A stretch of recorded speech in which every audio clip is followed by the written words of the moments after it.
world moves fast. Your workday, even faster. Pitching products, drafting reports, analyzing data. Microsoft 365 Copilot is your AI assistant for work. Built into Word, Excel, PowerPoint, and other Microsoft 365 apps you use. Helping you quickly write, analyze, create, and summarize. So you can cut through clutter and clear a path to your best work. Learn more at Microsoft.com/M365 Copilot. In 1948, director John Huston and star Humphrey Bogart gave the world a maddening descent into the dangers of greed and isolation. In 2026, we try a whiskey that has us asking if it's actually made from liquid gold. The film is The Treasure of the Sierra Madre. The whiskey is Jack Daniel's twice-barreled American single malt. And we'll review them both. This is the Film and Whiskey Podcast.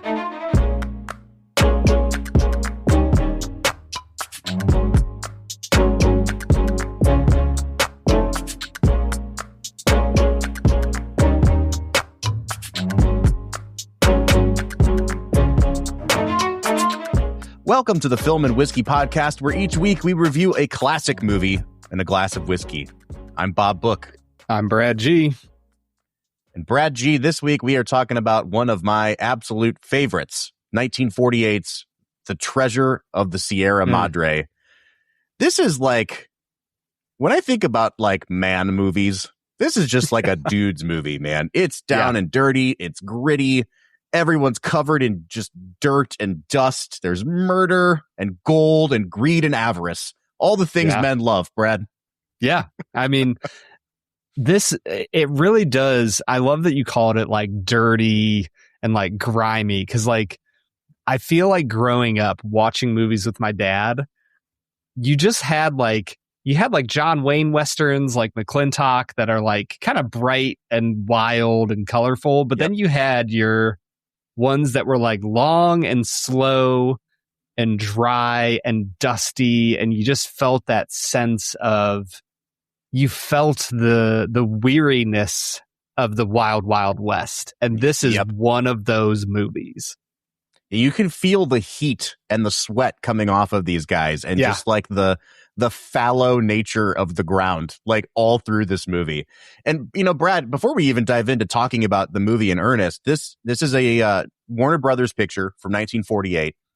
And I don't know if you've quite picked up yet on like the differences in the style of studios from Golden Hollywood, but like MGM was kind of the king of the golden age of Hollywood, and RKO was also a big studio that now no longer exists. But when you watch an MGM movie, they were known for spectacle and scale and huge, massive sets, and you know, they were the musical factory as well.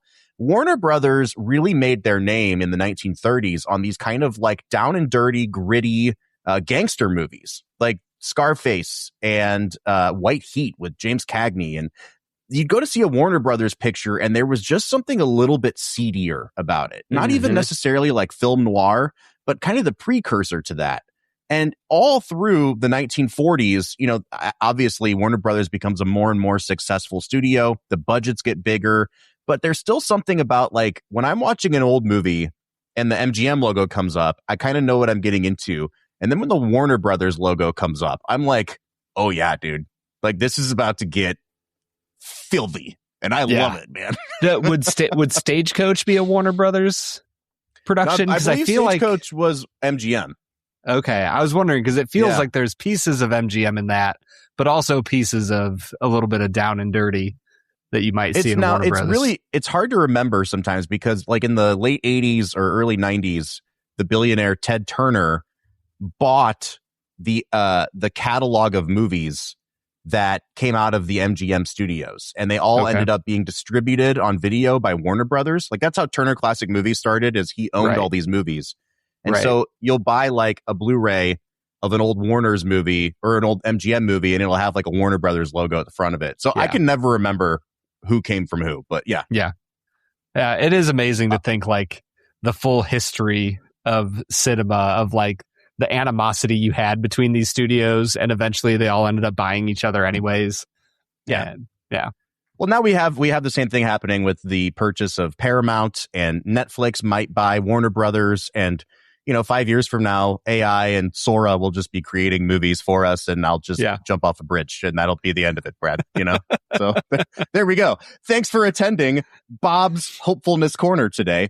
Brad, we've got a movie to talk about called The Treasure of the Sierra Madre, but in order to get into talking about that movie, we have to get into our first segment of the day, which we call Brad Explains. Brad's gonna give us the movie plot with only 60 seconds ticking on the clock. So let's go ahead and hear your take with this little segment that we call Brad Explains. Brad Explains is the part of the show where Brad breaks down the plot of the movie that he has just seen, often for the first time. Now, folks, if you're joining us for the first time today, welcome into Film and Whiskey. You've picked a doozy of a film to start with. But every movie we're reviewing this season number 10, is a throwback to the films we reviewed in our very first season back in 2019. We've been doing this for 7 years now, and we figured it was time for a bit of a refresh on those early episodes.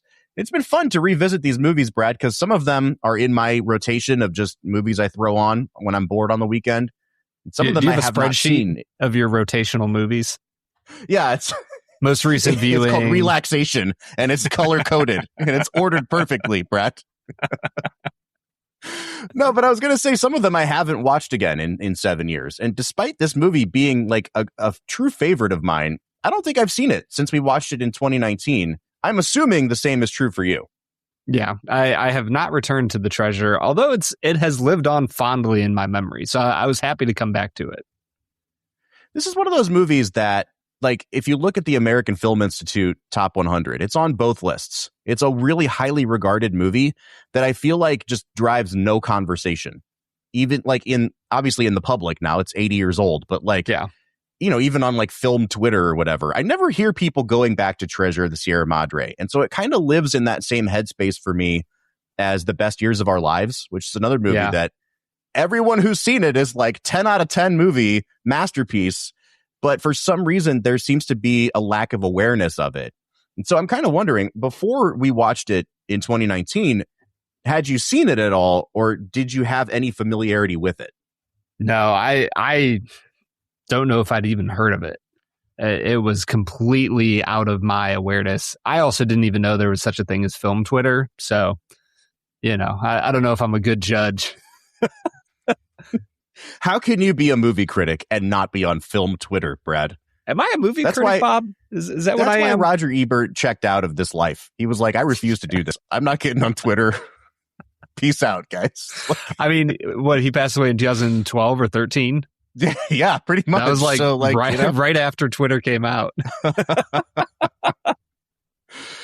Treasure of the Sierra Madre is an interesting movie because there's a lot of references made to it, like especially in kids media of the 90s. Like Animaniacs was referencing this movie all the time. Sure. And like I had a buddy that quoted "We don't need no stinking badges" to me a few weeks ago, and I know he's never heard of this movie. So like somewhere along the way he heard that line, did not know it came from this movie. It's a great line, Bob.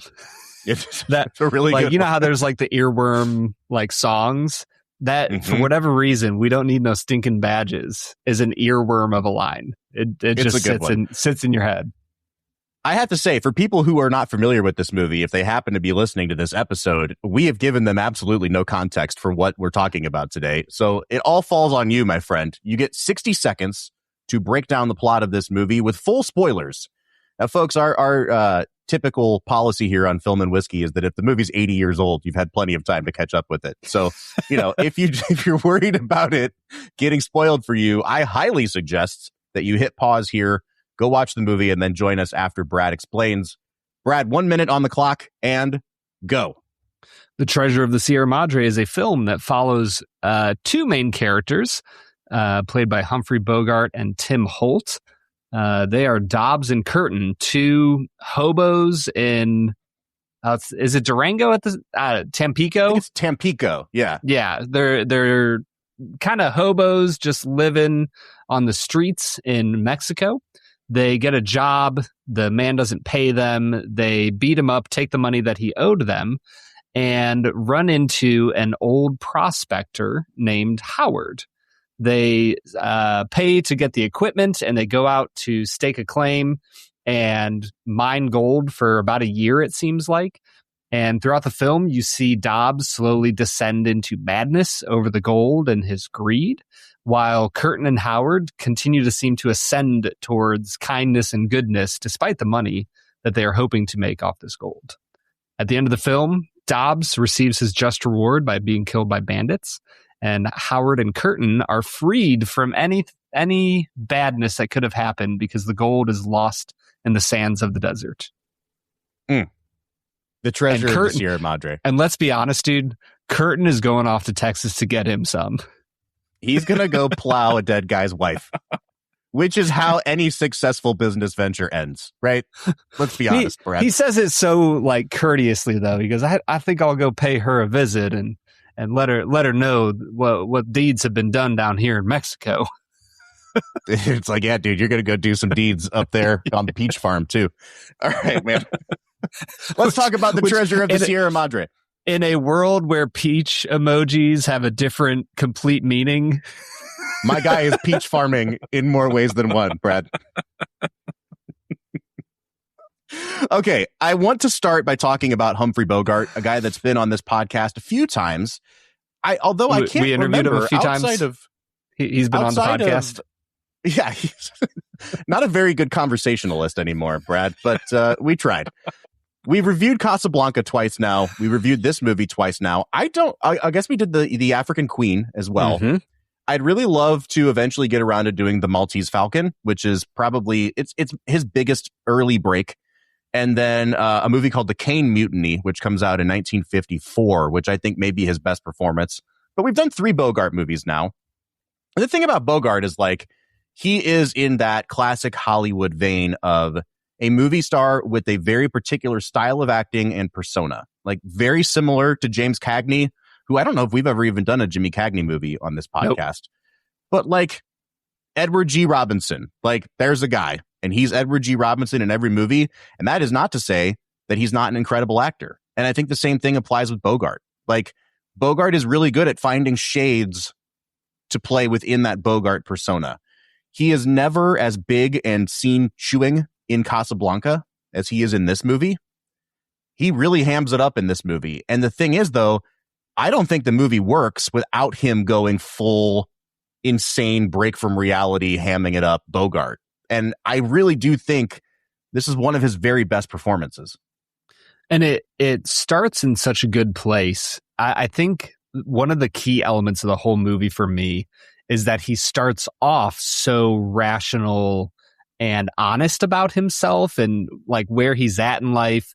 And the scene for me that really makes his entire character work and the arc of his character, not really an arc towards anything good, is when he and Curtin beat up the guy who owes them money.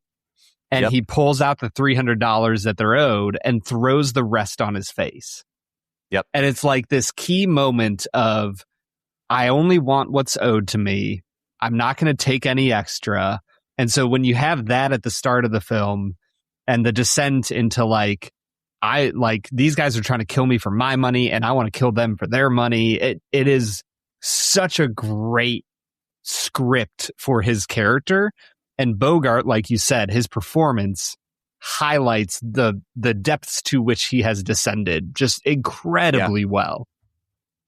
I mean, I think this movie is rare among films of this era because the first person you see in this movie is Bogart. You follow his character throughout the movie. And yet by the end of the film, where he's kind of having his break from reality, he gets separated from Tim Holt. And Walter Huston's character is separated from the two of them. And so Bogart kind of becomes a supporting character by the very end of the film. But if you're just looking at like who's our protagonist in this movie, it's Humphrey Bogart. And you watch him descend into an antagonist. It's really uncommon. And I think that so the early scenes of the movie are him bumming around Tampico. They do a great job of setting up why he can't just go back to America. And why he also can't earn money. They have a great little side conversation when he meets Tim Holt. And they're just kind of bemoaning the fact that if you try to shine shoes, no American will respect you enough to pay you. And the locals around here will shun you for taking their job. So you're stuck until you can get a respectable job you just have to wait around with no money to go anywhere, no food to buy anything. They'll respect you enough to give you a couple, gold coins to buy yourself something to eat, but that's it. So it's like the stakes are set up. This guy just wants what's coming to him. He and Tim Holt work this really crappy, hard labor job, and they get shafted by this guy. A couple days go by, they hunt the guy down, they beat him up. And at the beginning of the movie, you're kind of like, okay, where is this going? Like, what are the elements of the plot leading to here? But you're right, Brad. Like they function both to get them to the gold mine. Like they have to find money somehow. So we're going to have Bogart buy this lottery ticket. And so there's a plot device there. But they also are there for like the contrast of who he becomes later in the movie. And to set up this idea that like the only way these guys get money is through luck. So the lottery, like a thing that doesn't belong to them in the first place, and through violence, which is like, I have to beat this guy up to get money. And that theme is going to carry all through the movie where, there's bandits attacking them. They're shooting bandits. The theme of like violence and its link to wealth, I think, is really well drawn in this movie. Yeah. And even in that, it's absolute luck that drives the bandits away from them. Like it just happens that the federales, as they call them, show up and drive off these bandits. And so the idea that he is unable to make it in life without luck or violence is really well said.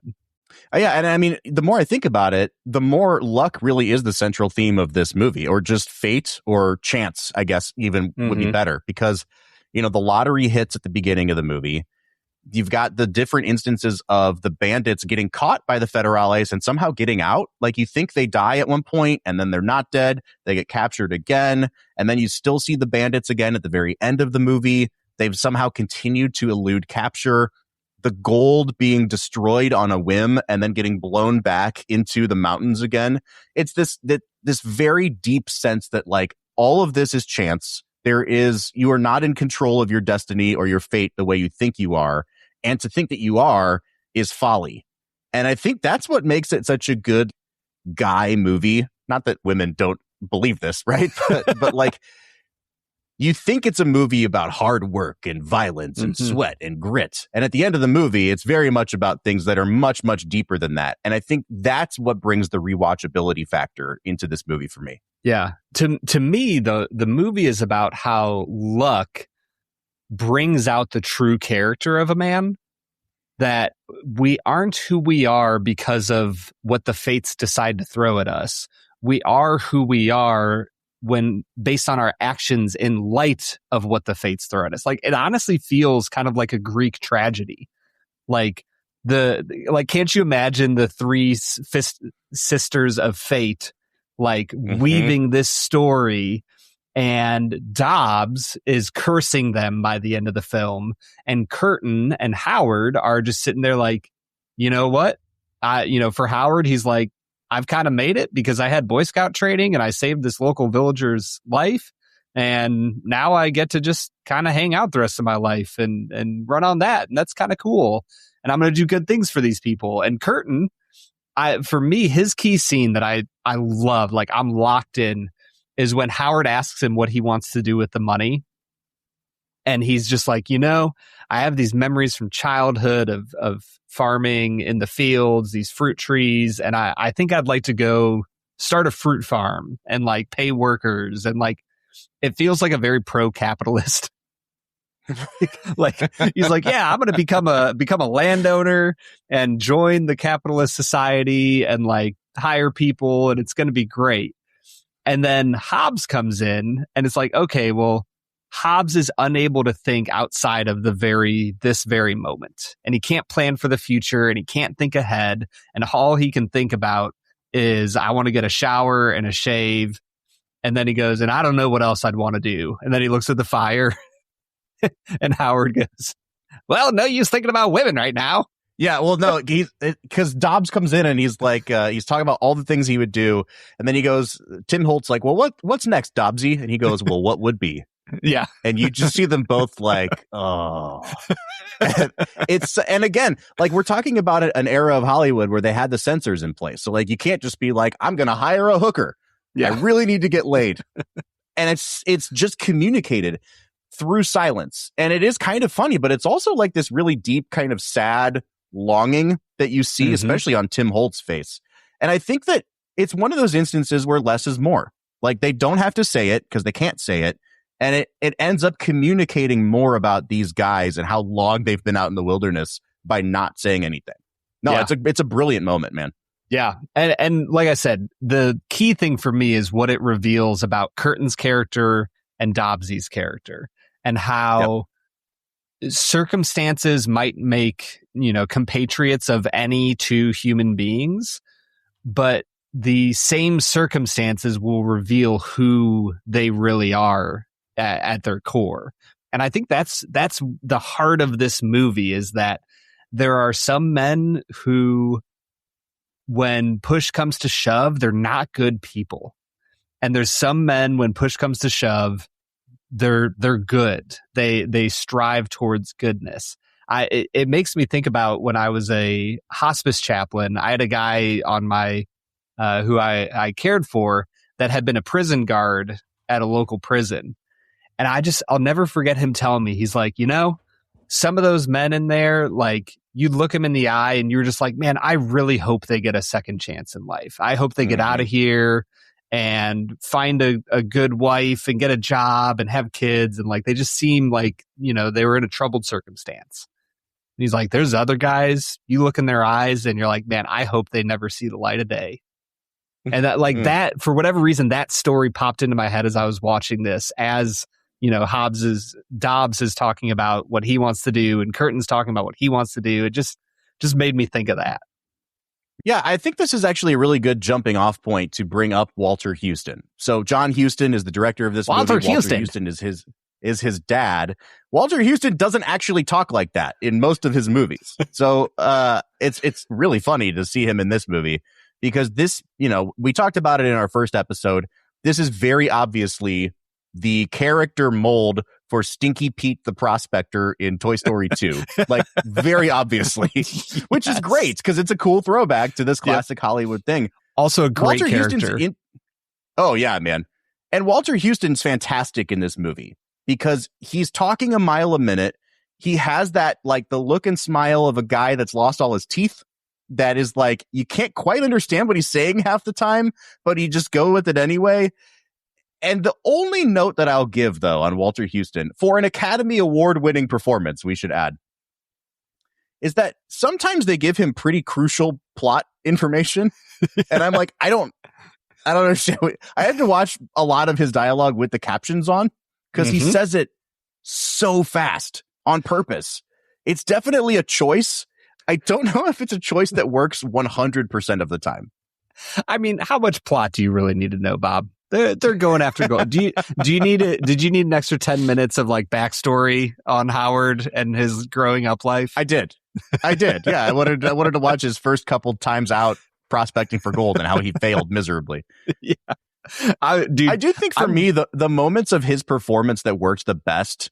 I guess the best comparison I can make is like the in the middle of Jaws when they all go below deck. And Quint tells the story of the USS Indianapolis. The moments in this movie where they're like around a fire or in a tent and you just hear Howard reminiscing and like giving them warnings about how this is going to go bad. And they don't go overboard with detail from his life. It's just this ominous sort of like, I've seen things. I know how this is going to end. You guys are not prepared for that. And I think that Walter Huston plays those moments beautifully.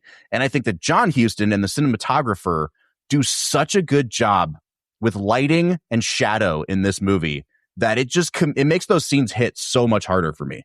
Yeah, he is the perfect archetype of the world-weary, advice-giving grandfather. I can't think of any other character in any movie that plays that mentor role with so much like congeniality and like seriousness, that he knows the depths of darkness that can enter a human soul when they're isolated and there's so much money at stake. And yeah, he does an excellent job at it. And his performance, while it's over the top, it his ridiculousness almost highlights those moments of quiet earnestness and honesty. He has so much depth as an actor to be able to do both of those things really, really well. Because somebody you said earlier, nobody's perfect at the end of Something Like It Hot. Joe E. Brown. Oh, you said somebody else's name. That's who I was thinking of. Like Joe E. Brown is an actor who is always Joe E. Brown. Like he could play the ridiculous, crazy Howard. I don't know if he could play the earnest, serious Howard, and I think that's where Walter Huston really shines. Absolutely.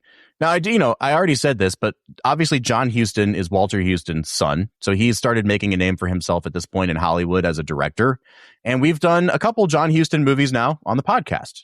We did this, and we did The African Queen. And I think that, it's not quite enough to really get a sense of what kind of themes he liked to dive into as a director, but he always did make these sort of masculine, muscular, gritty movies that were more about kind of the ideals of courage and bravery and the nature of violence and what that does to a man's soul. Very Clint Eastwoody, if I'm being honest, like a proto Eastwood, like post Unforgiven. Yeah. And I'm wondering now, Brad, you did not like The African Queen that much, or you thought it was just okay. Yeah. Do you see any sort of themes or parallels, or what have you picked up now from watching a couple different John Huston movies? I mean, I think in addition to what you just said, he loves nature and how nature draws out the true character of a person and like hones them and sharpens them. So that seems like it's a theme across his films. And it seems like he has a strong sense of, we all kind of start off at an equal place when we're strangers, but the longer we spend with people in difficult circumstances, the more we really know who they are. And I don't know if that's true across all of his films, but it seems like that's the case with, is it Catherine O'Hara and Bogey? It's Katharine Hepburn. Hepburn, thank you. I was thinking Maureen.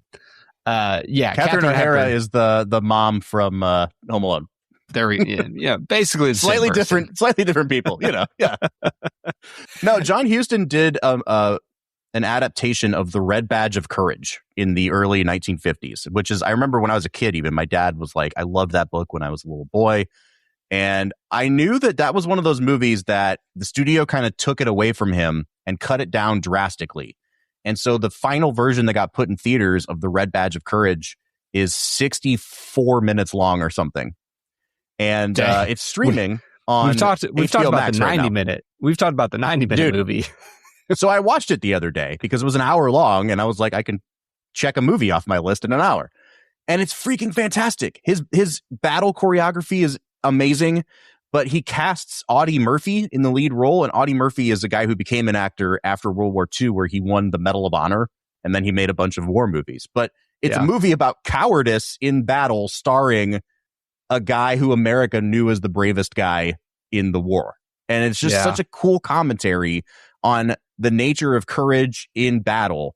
I was going to bring it up for my Let's Make It a Double. I don't know if I'll go that direction, but I bring it up here to say this is a constant theme throughout Huston's movies. And the other thing I noticed this time through is that he really leaned into like the father-son dynamic a lot, because Tim Holt, the third actor in this trio that we haven't talked about yet, is kind of a Nepo baby in Hollywood. And his dad, Jack Holt, was a pretty famous silent movie actor. And he actually appears in this movie in the Flophouse. His character name is Flophouse Bum. And he's the guy that's like first asking Walter Huston, like, so tell us again, old timer, about you prospecting. That's Tim Holt's dad. And so you've got the Hustons and the Holts both making this movie about, the things men do and the stories we tell each other and the regrets we have. It's just such an interesting dynamic. I don't really know how to parse it, but you can tell that Huston's concerned with it in this movie. Yeah. I don't know where to go with that. We don't have to go into it. I just it's just one of those things where it's like, you notice it. You're like, I don't know what he's trying to do with that, but it had to be intentional, right? There's something going on there for sure. I don't feel like you accidentally hire your dad, No, I mean, nepotism he just shows isn't a up big on deal. set. You're like, wait a minute, what are you doing here? It's a Spider-Man. Yeah. Wait a second. Well, on that note, let's talk about Tim Holt a little bit. I do think that he is the weakest actor of the three. And it's one of those things where, like, he has this kind of baby face, though. And it's like a very sincere looking, honest, good guy face. And all through the movie, every time you see Tim Holt maybe start to get tempted by the idea of the gold, the music will turn ominous for a second, and then it'll kick back into our theme of like dun dun dun dun dun dun dun dun dun, and he'll run back in the mine and rescue Humphrey Bogart. You need a guy like that to be playing against the villainy and kind of cartoonish looking nature of Humphrey Bogart. Yeah. You absolutely do. By the end of it, I don't know if this is like fair or not. He has like a little bit of an Amish beard going on. And so like growing up near Amish country, you're like, yeah, this is obviously the good guy. He's got the Amish beard. Like he's going to work really hard. He's going to be very kind, have good high moral principles. It's going to be great. I actually really enjoy Holt in this movie. I think that he's a perfect counterbalance to the inanity of Walter Huston and the dourness of Humphrey Bogart. Like to me, they form this perfect like trinity of emotions that like they kind of all balance each other out. Like he's good, but still kind of serious, and Walter Huston is good and chaotic. And then, you know, Dobbs is simultaneously good and he's simultaneously evil and chaotic, and yet also like kind of like principled at the same time. It's a great group of characters. And I think that's what makes this movie so compelling, is that you have three very distinct characters carrying this movie throughout. And the relationships between the three of them is fascinating. I think one of the things that could get lost in a conversation about this movie is how fun this movie is. Even when it's serious, it's still so entertaining that it's like, I don't feel like I'm being lectured at. I don't feel like this got boring.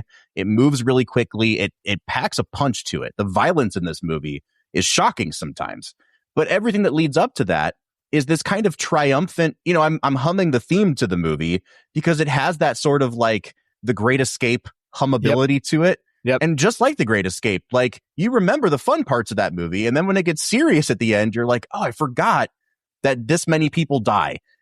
But that's kind of the secret reason that you come back to the movie, because it Trojan horses in those deeper themes. I think this is right in line with that. And that's why I keep referring to it as like a dad movie, because it has everything you want for the first hour and 15 minutes in terms of like, this is entertaining as hell. These guys are doing it. Look at that sluice carrying water down that they're getting this sweet, sweet gold from. It's just awesome because you're like cheering for them. And then, of course, Humphrey Bogart has to go and mess it all up and start murdering people. They also do a great job of like bringing you along with Bogart and Holt as they have absolutely no idea what they're doing. And it's almost like John Huston is like pointing the finger at the camera and being like, you guys don't even have any idea what prospecting for gold back in the 1800s would have looked like. Like you have absolutely no clue. Let me have my dad give you a TED talk on what finding gold actually looks like. And you get those two quick little scenes where they first think they found a vein of gold running through some rocks, and you watch Humphrey Bogart dump a day's worth of water all over these rocks, just being like, look at all this gold. And Walter Huston's like, nah, dude, that's fool's gold. You just wasted all our water. And then you get the great next scene where they're so tired and angry that Humphrey Bogart's like, I'm going to crack a rock over your head, old man. And he starts doing the jig and laughing at them and saying, you're dumber than the dumbest jackass. And it's so good because he's like, we're just walking on gold and you guys have no idea because you don't know what it looks like. And it's such a perfect entry point for the audience that like, we don't understand what this looks like either. And we probably still won't even after you explain it to us. And that's our signal that guys like Bogart are in over their head here. Yeah. And dude, that jig that he does is absolute perfection. Yeah.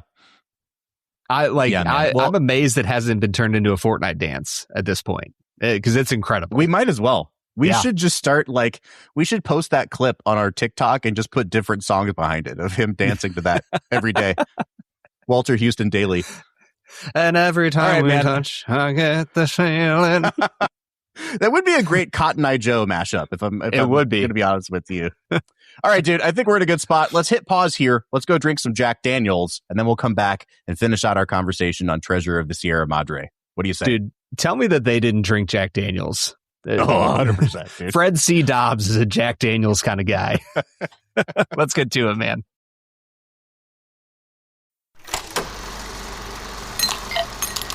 All right, today we've got kind of a special treat in the whiskey realm, Brad. We're drinking a special release from Jack Daniels. And not only is it a special limited release, it's a special limited release from almost 4 years ago. This is a 2022 limited edition Jack Daniels, but it's pretty significant because it's one of the first times that Jack publicly released their American single malt. And this was a creation of Brown-Forman master distiller Chris Morris, who we've had on the show many times now. Great guy. I'm really excited to dive into this, man, because this marked a kind of a new foray into single malt for the Jack Daniels brand. And now you can get the Jack Daniels single malt, like their regular baseline offering of it, in stores all across the country for about $45. Now, what we're drinking today, I had to look up some details about because it was special release and it's, a couple of years old now. It's 100% malted barley, obviously. It did go through the Lincoln County process of charcoal filtration that they do at Jack Daniels. It was aged for a little bit over 4 years and then dumped into freshly emptied sherry casks and aged for a little bit longer in the sherry butts as well. Mm-hmm. So it looks like they were rested for about 2 years on sherry before they were bottled in 2002. So we've got a really strongly... 2022, sorry. So we've got 20 plus year old whiskey. They were resting in the sherry finish for 20 years, right? I'm sure that would be delicious. It would be terrible, dude. Anyway, I was going to say this is a very long rested kind of finished whiskey. I'm really excited to dive into it. We have a small sample bottle of it here. Brad, it looks like this comes in at, what's the proof point on this? 105.7. Ooh, what a our favorite radio point. station in the Cleveland area here, the oldies station. So there you go. It goes with our movie for the day, being an oldie. Big shout out, Magic 105.7. Do you remember when Magic 105.7, after LeBron left and we were playing the Heat was playing the Thunder in the playoffs, and they renamed the whole station. Or no, was it the Magic? I don't know. There was a certain point where they renamed the entire station for a week just to spite LeBron for leaving. It was the best thing in the world. I love that. All right, let's get back into the whiskey here, man. Look at the color on this thing. This is incredibly dark whiskey.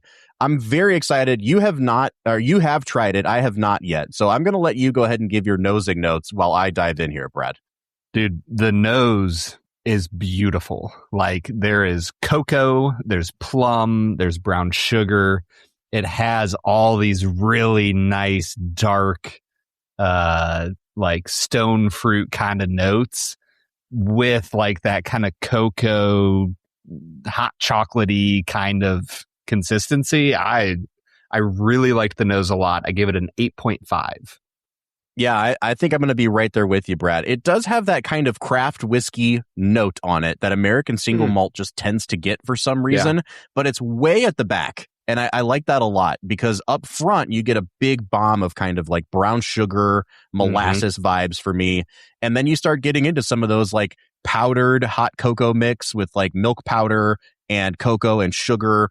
It's really decadent, which I wasn't expecting. I like this a lot. I'm going to give it an 8.5. Yeah, the palate, bro. I took a sip of this and was just blown away immediately. It is dark chocolate. It's that cocoa powder. It's got almost a burnt brown sugar vibe going on. It's a little bit deeper than just a traditional brown sugar. There's some cherry notes. It gets a little tobacco-y near the end. I freaking love this, dude. I think this is a 9.5 for me.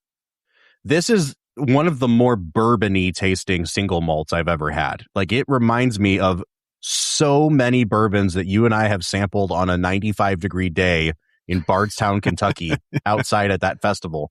And it takes on some character of like, I don't want to say a young bourbon, but like maybe a craft bourbon, like it, because it has some of those more herbal vegetal notes in it.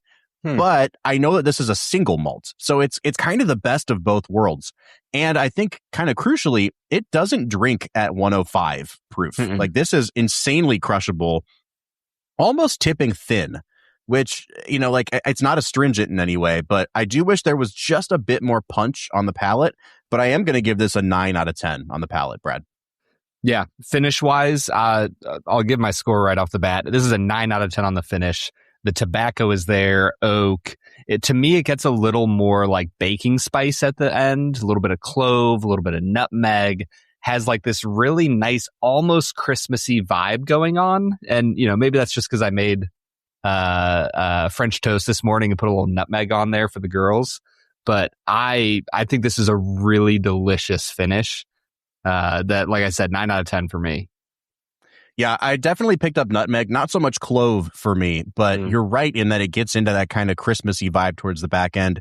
It reminds me a little bit of Midwinter Night's Dram. Like it obviously doesn't have those rye notes to it, but it has that sort of like cherry, like dark cherry finish to go with it as well. Really, really good. I wish it was just a little bit more long lasting. Like the predominant notes on the finish are tobacco and leather with some nice dark stone fruit on it. I'm going to come down just slightly and give it an 8 out of 10 on the finish. And then that takes us to overall balance where, you know, it did kind of tip down for me just slightly throughout the experience. But overall, this, like, you know, if we had tried this in 2022, this is a whiskey of the year contender. I mean, this is like just damn good, dude. I'm going to give it a 9 out of 10 on the balance. Yeah, I'm at 9.5. I think all the flavors work well together to make a really rich, decadent experience that I don't feel like we get very often from an American single malt. Like this has a depth and a power to it that I really, really love. I think that time in the sherry barrel really did this thing good. So I'm at 9.5 on balance. Now, value is difficult. This had an MSRP of $70. I think if you could get a bottle of this for $70, that's a 10 out of 10 value. Absolutely. Nowadays, if you wanted to get this specific bottle, it's like $200 to $500. So like you're into luxury territory range. Now, I even think at luxury range, this is like a 7.5 value for a luxury bottle. I think this is really, really good. I'll come down a little bit from my 10 out of 10 if it was 70. I'll give it a 9 out of 10 on value. I think that they priced it at the right spot, way below what they should have charged, to be honest. And it makes sense that it costs as much as it does now. So I think it's a 9 out of 10 on value. Yeah, I mean, we're talking about a one-off release here. And I definitely lied about the MSRP of the regular single malt, which it looks like MSRP on this is $100. And that's just for their regular baseline single malt. So, you know, like if you're going to spring for it, I would say try to find this bottle because this is darn good, man. And if, you know, if you're chasing down a limited edition kind of vintage pour, if this is on a bar back somewhere and you see it, this is 100% like it's going to be $35-$40 for a pour of it. It's worth it, man. So just on that alone, I'm going to give it an 8.5 out of 10 on value. And that takes me to a very impressive 43 out of 50 overall. Brad, where are you coming out on this one? I'm sitting at a 45.5. Oh my gosh. Yeah, dude. I've hit the 90 mark. Wow, that is rarefied air here on Film and Whiskey. And that takes us to an 88.5 out of 100 or a 44.25 on average. So just below that sort of top echelon of exceptional whiskey. This is still darn good. If it wasn't $250, I think it would have cleared that pretty easily for us. Yeah, 100%, man. This is a rich, decadent, beautiful whiskey that I'm very glad we came around to, even though it's been 4 years since it was released. The real question, Brad, is how much gold or how much of your soul would you sell off to how many acquire ounces, this bottle? How many ounces of my soul? Let's get back into talking about Treasure of the Sierra Madre, Brad. What do you say? Let's get to it. All right, everybody. That was Jack Daniel's twice barreled American single malt. What a great whiskey, man. Do you ever wonder if like the main guys at Jack Daniel's drink their good stuff and they're like, man, we can make this. And yet for us to make our dime, we have to ship out that. You know what? I'm not going to crap on Jack Daniels that way because I like regular Jack Daniels. Yeah, dude. But I will say that holds true for like Buffalo Trace and Fireball. Yeah, 100%. Like, look at this BTAC. Give the cinnamon whiskey to the peasants. You know? Yeah, absolutely, man.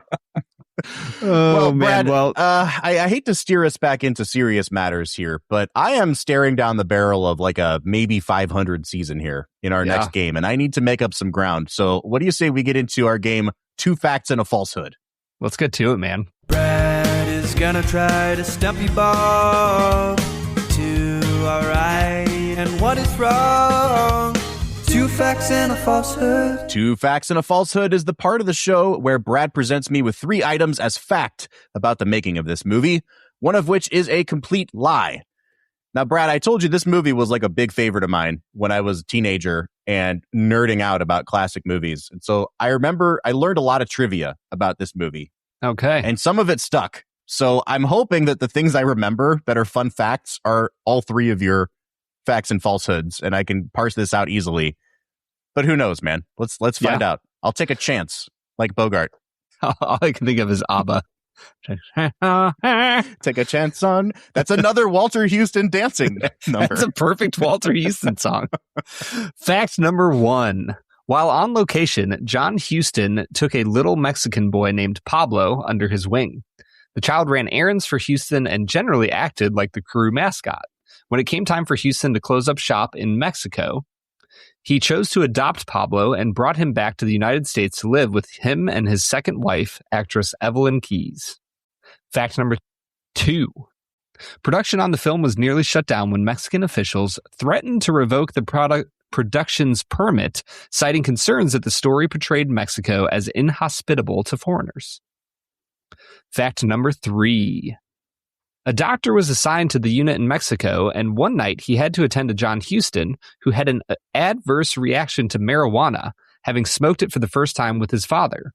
He never touched the stuff again. I'm so mad because I don't know any of these. I don't not a single one, man. I love that you set yourself up for that too. You're like, I don't want to, shine my own boots or anything, but I know a thing or two about this film. Can I share a couple fun facts? You can. Just to get them out there. I don't know what else I'll do it. So the book that this movie is based off of, The Treasure of the Sierra Madre, was written by an author under a pseudonym, B. Traven. No one knew anything about B. Traven. Nobody knew who he was or what he looked like. And when the studio bought the rights to the movie, it was never done in person. And eventually they needed a script supervisor on set. And so B. Traven sent a guy that was on set and said that he spoke for B. Traven all through the production of this movie. Nobody knew who this guy was, and speculation's always been that it was B. Traven, but he just never introduced himself that way. And no one, to this day, no one really knows who B. Traven was. I just think that's love it. An insane detail that this random guy showed up on set, and they were like, sure. B. Traven sent me. Fun fact number 2. When Humphrey Bogart is killed at the end of this movie by the banditos. I did not the first time I watched this, I was like, they talk about him being dead, and I'm like, I don't remember them killing him. I feel like they punch him once and he falls down, and that's about it. The reason is because he gets the machete out and you watch him hack Bogart off screen 2 times. And the second time you'll notice that they're kind of on an embankment and the bandit kind of goes like this. And then they cut to them dragging Bogart's dead body out of frame because they filmed a head rolling down into that puddle and floating on. And you can actually still see the water kind of unsettled. Yeah. Because the censors were like, absolutely the F not. You're not going to show a head rolling down this thing. But yeah, they cut Bogart's head off in this movie. And that would make the movie at least 32% better. Yeah, dude. 100%. Anyway, back to your stupid facts that weren't as fun as either one of those. I'm going to say number one is false just because it sounds sensationalist. We're talking about Hollywood and America in the 1940s. You probably could just bring a Mexican kid back and say, this is my kid now. But I'm going to hope that number one is false, Brad. Number one is absolutely a true fact. And it's one of the main reasons that he and Evelyn Keyes divorced like a few months after he moved back, because he did not tell her that he was bringing back. What? That's insane. He just brought a kid back from Mexico. Like, this is our son now? Yes, and he didn't tell her. She was like, wow. Listen, man, I'm out. Which, like, I don't know if that says something worse about him or about her. I think I'm Team Evelyn in this scenario, man. All right, what was the falsehood? Fact number two, that the production was nearly shut down because of Mexican officials and a poor production or poor representation of Mexico. That was our falsehood. Got it. Which means that Walter and John were smoking marijuana one night together.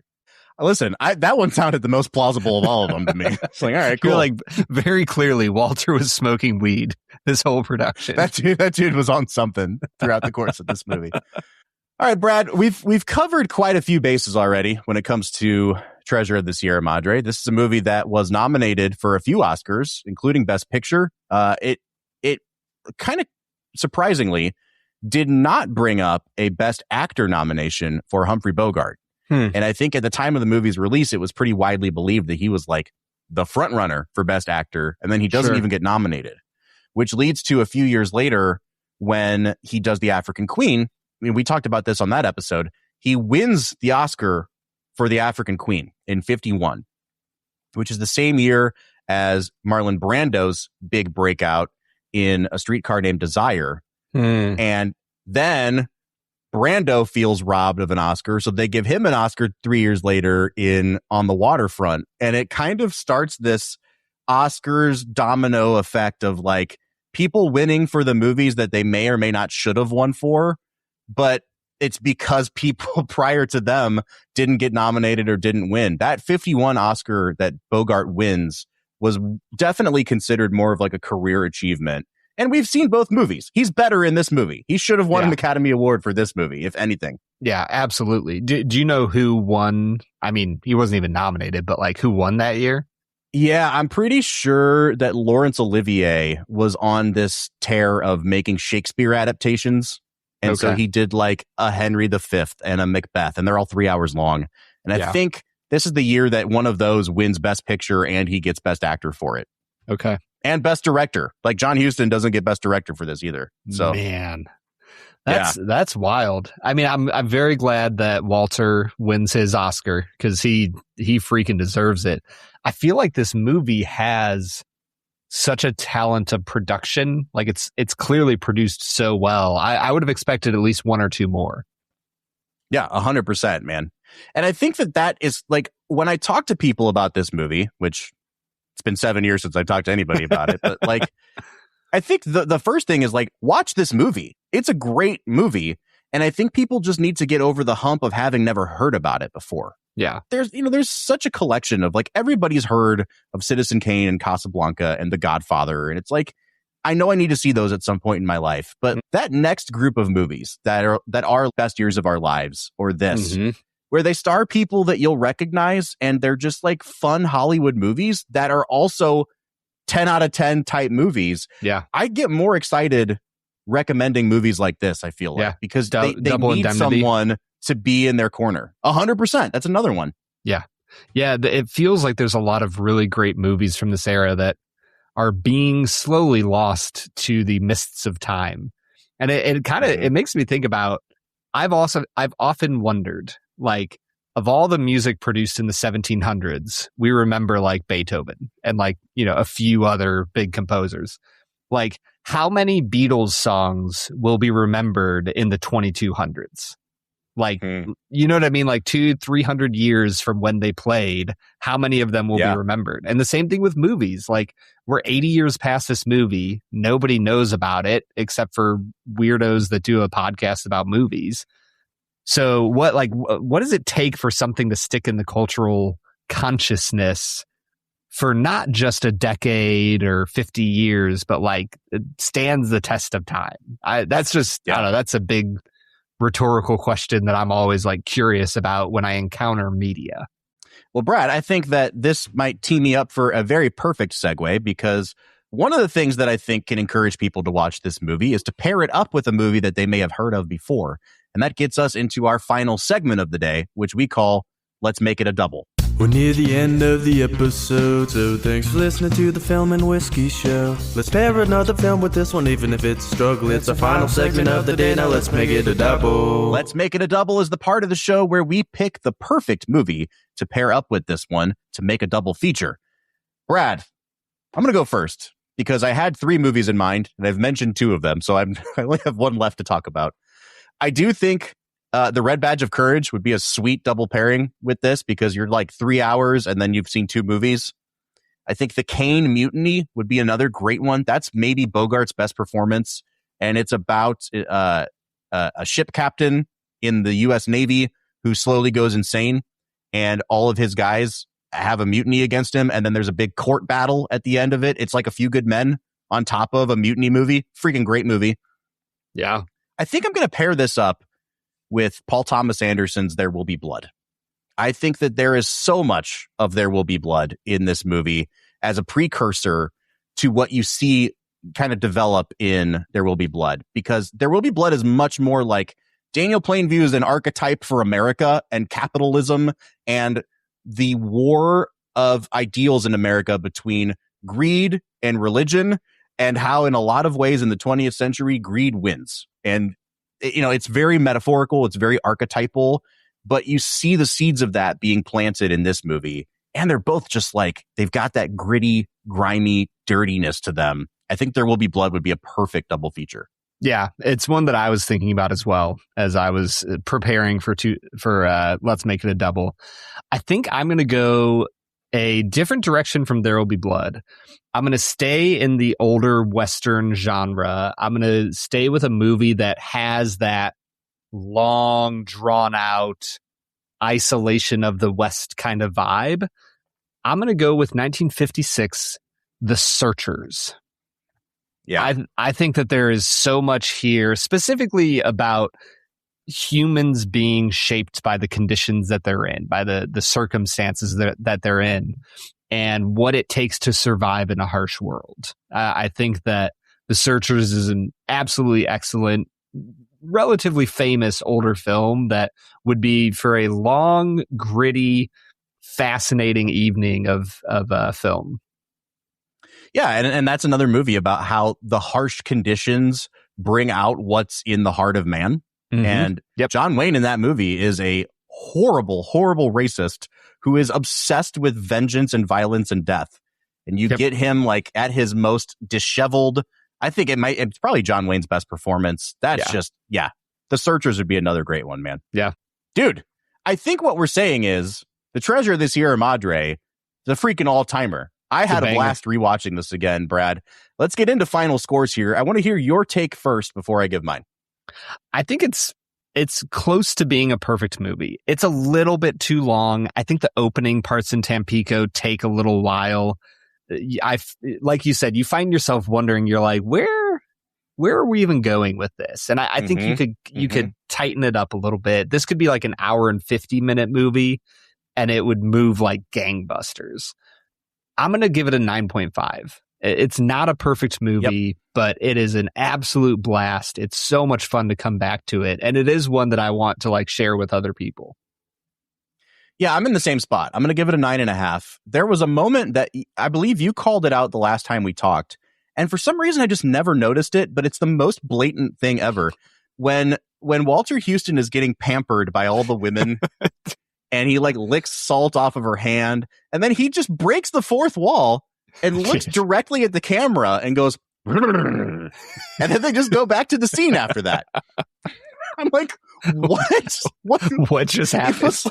It's like a Looney Tunes character. I couldn't believe and it was in the middle of like a very dramatic part of the movie that they just have this aside, like Family Guy. Yep. So there's small moments like that where it's like, John Huston, I think you're trying to do something fun here. That was unnecessary, bro. And that'll ding it just a little bit for me to a 9.5, Brad. Dude, I'm so glad that we came back to this. Such a blast to watch. It's a great Sunday afternoon cable dad movie that kind of transcends that because of the characters and the story it tells. I love it, man. I'm so glad we watched it again. Yeah, me too. Well, folks, if you've seen The Treasure of the Sierra Madre, we would love to hear from you. Or if we've inspired you to watch it for the first time, you can let us know on any of our social media accounts, Facebook, Twitter, Instagram, TikTok, or YouTube at Film Whiskey. Or you can jump onto our Discord and join our daily conversation about movies, life, everything going on, whiskey. You can find a link to our Discord server at the end of every single one of our show notes. Brad, I'm going to give a quick plug for our Patreon as well. We haven't talked about the Patreon in a while. If you sign up for our Patreon at any of our 3 tiers of support, you get a bunch of bonus perks. We do Patreon exclusive episodes. Every episode we release, we also do a video version just for our patrons. You can find us at patreon.com/filmwhiskey, and you can sign up for as little as $3 a month. Brad, we are going to be showing our lovely faces to our patrons here with this episode and with next week's episode. We'll be back next Tuesday as we get closer and closer to the end of season number 10 here, Brad. Yeah, we're we'll almost be back there. Revisiting another of our season 1 masterpieces. It's the 1961 musical classic, West Side Story. I can't freaking wait to talk about that one, man. But until then, I'm Bob Book. I'm Brad G. And we'll see you next time.